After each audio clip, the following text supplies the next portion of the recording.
Islam masuk ke Indonesia melalui beberapa jalur. Di antaranya, yang pertama, perdagangan.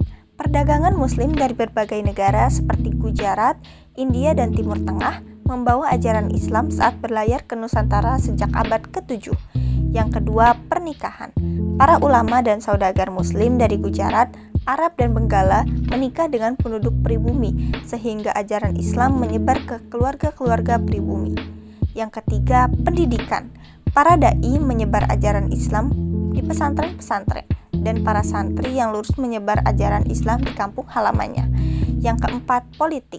Para wali songo turut memprakarsai berdirinya Kesultanan Demak sebagai kerajaan Islam pertama di Jawa. Dan yang terakhir, sastra dan budaya.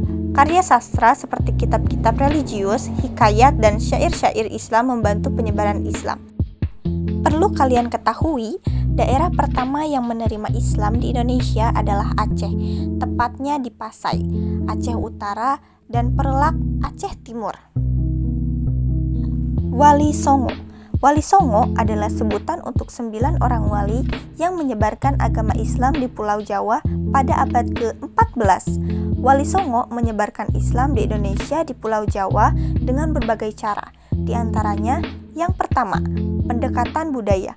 Wali Songo memadukan ajaran Islam dengan seni budaya lokal, seperti menyisipkan ajaran Islam ke dalam cerita wayang dan musik gamelan. Yang kedua, metode damai. Wali Songo berdakwah dengan cara damai dan melakukan pendekatan langsung kepada masyarakat. Yang ketiga, metode Sufi Sunni, merupakan metode yang dikembangkan oleh tokoh Sufi Sunni melalui keteladanan yang baik. Yang keempat, beragam strategi dakwah. Setiap wali songo memiliki strategi dakwah yang berbeda-beda. Dan yang terakhir, berbagai saluran islamisasi seperti perdagangan, pernikahan, tasawuf, kesenian, dan pendidikan. Syekh Nawawi Al-Batani menyebarkan Islam dengan berbagai cara. Yang pertama, pendidikan.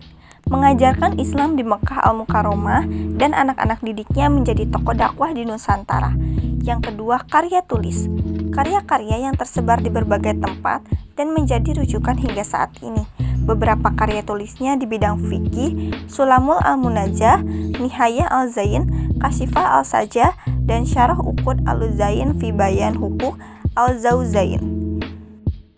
Kyai Haji Nur Ali menyebarkan Islam di Indonesia dengan cara yang pertama, berdakwah dari rumahnya sendiri, di kampung, dan di pengajian para pejabat di Kabupaten Bekasi. Yang kedua, mendirikan pesantren di At-Taqwa di Bekasi.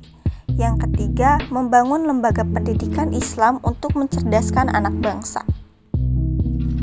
Sultan Alaluddin Riayat Shah Al-Qohar menyebarkan agama Islam di Indonesia dengan cara mengirim penceramah ke pedalaman Sumatera, mendirikan pusat Islam di Ulakan, menyebarkan Islam ke Minangkabau dan Indapura, membawa ulama-ulama dari India dan Persia. Sultan Alauddin Riayat Shah Al-Qohar adalah Sultan Aceh pertama yang menyerang kerajaan-kerajaan di Semenanjung Melayu untuk melawan Portugis. Menurut Buya Hamka, Islam masuk ke Indonesia melalui teori Mekah, yaitu dengan cara para pendatang asal Mekah datang ke Indonesia pada abad ke-7 untuk menyebarkan agama Islam. Para pendatang Arab menikah dengan wanita lokal asal Sumatera dan membentuk komunitas Muslim. Para pedagang Arab yang bermukim di Indonesia ikut menyebarkan Islam. Buya Hamka memperkenalkan teori Mekah sebagai sanggahan terhadap teori Gujarat yang menyatakan bahwa Islam masuk ke Indonesia dibawa oleh pedagang dari Gujarat, India. Buya Hamka berpendapat bahwa Gujarat hanya menjadi tempat singgah bagi para pedagang Arab sebelum menuju ke Nusantara. Buya Hamka juga memperkenalkan teori Tiongkok yang menyatakan bahwa Islam dibawa oleh perantau dari Tiongkok. Teori ini didukung oleh fakta bahwa orang Tiongkok sudah ada di Indonesia sejak abad pertama Hijriah. Beberapa bukti sejarah yang menunjukkan penyebaran Islam di Indonesia diantaranya makam Fatimah binti Maimun. Makam ini ditemukan di lereng Gresik dan diperkirakan merupakan tinggalan Islam tertua di Indonesia, yaitu pada tahun 1082 Masehi. Perkampungan Barus. Catatan dinasti Tang dari Tiongkok menyebutkan bahwa pada tahun 674 Masehi di pantai barat Sumatera terdapat perkampungan bernama Barus atau Fansur yang dihuni oleh orang-orang Arab Muslim. Kerajaan Demak. Kerajaan Demak merupakan kerajaan Islam pertama di Jawa yang didirikan di pesisir utara. Nisan Makam Sultan Malik As-Saleh. Makam ini menjadi bukti masuknya Islam ke Indonesia pada abad ke-13. Catatan perjalanan Marco Polo. Catatan ini menjadi bukti masuknya Islam ke Indonesia pada abad ke-13. Masjid Ki Gede dan Istana Sultan Syarif Abdurrahman. Kedua bangunan ini menjadi bukti penyebaran Islam di Kalimantan.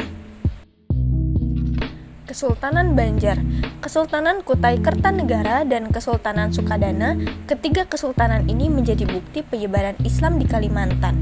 Islam diperkirakan masuk ke Indonesia melalui jalur perdagangan, pernikahan, pendidikan, akulturasi, budaya, dan politik.